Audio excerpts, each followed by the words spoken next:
Yung 18 tatawag niyo pong bodyguards pero hindi po pumunta sa hearing niyo, sir. Optics lang yung press con.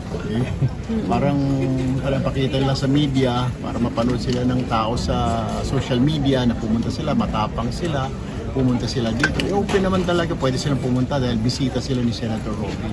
Hindi naman pwedeng harangin yon. I mean, so, pero yung invitation namin, hindi sila pumunta dito, ayaw nila bumaba. So, pinapakita sa tao na matapang sila, pumunta sila dito. Ay niyan, walang pipigil sila. Hindi ka lang pipigilan dahil bawal na mapigilan yung bisita ng isang senator. So, Are they cited in contempt? hindi po pwede kasi it was just an invitation because this is just a meeting. It's not a hearing. So, kailangan muna namin i-organize ang committee, ang Blue Ribbon Committee. Alam naman natin ang process, di ba? Kailangan dalhin sa floor, magbubutuhan doon, mag-object, at magsasubmit yung minority ng grupo nila to represent them here. So, we cannot call this a hearing because matutulad din kami sa kanila last time na nag-hearing sila pero magiging sham hearing po. Kaya meeting, we call it a meeting. And we cannot compel anybody to attend because it's just a meeting. It's not a hearing proper yet. But are you frustrated? Kasi andito na sila, sir. They could have gone here. Bababa na daw sana sila. Sir, attend daw sila Kasi kakatapos lang nung press ko nila No. sa taas, sir. We sent our Senate Secretariat and asked Senator Robin, his staff, sabi sandali lang, 1 hour pong pinag-antay. Sana nagsabi sila, mag-attend kami, pupunta kami. Talagang inaabangan din nila na anong gagawin namin, uubusin namin ng oras, kaantay sa kanila. Paano kung natapos sila ng 12 o'clock, 1 o'clock, 2 o'clock, we'll wait for them?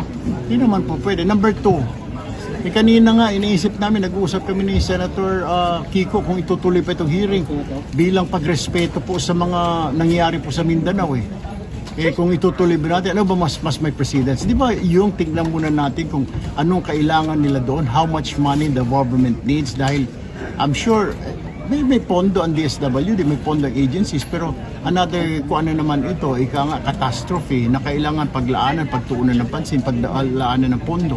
Diba? Mas importante ba itong pag-testimonya ng 18 Maris? Makakapag-antay naman ito. Di babalikan natin sila. Then imbitahan natin ulit sila. Sir, magpa-file na po kayo ng case laban sa 18 Marines? Yes, mamaya po magpa-file po ako ng case. Sir, sabi ng 18 Marines, dadalo daw sila pag nagpa-inhibit kasi. Pag iba daw yung mag-present. Definitely. I mean, ang problema nga, hindi pa nga natin ma-establish dahil hindi pa nabubuo yung committee dahil kailangan mo na pag-usapan sa floor. Definitely, yung sinasabi lang mag-inhibit, definitely mag-inhibit ako. Plano ko nga sana kaso mga meeting pa lang ito. Pag sa hearing proper, I will announce, I will inhibit, I will give the floor to the Vice Chair.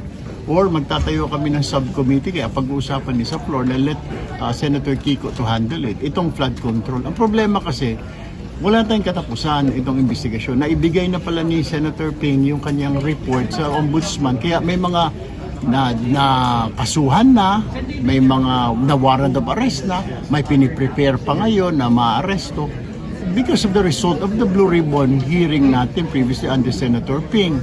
Ano ba problema nun? Redundant na lang. Babanggitin na naman si ganito, si ganito. Will you still invite them pag nag-hearing proper na itong 18 bodyguards? Of course. I mean, gusto nga natin marinig, di ba? Gusto sila i-confront. And that's one of the reason kaya ayaw sumunod ditong, ayaw pumunta itong mga congressman kasi wala silang makompronta They want to confront. They told me, sila JCA, sila Congressman Alvarez, pupunta kami dyan pag naandyan sila. Sabi ko, okay, no problem. Thank you, sir.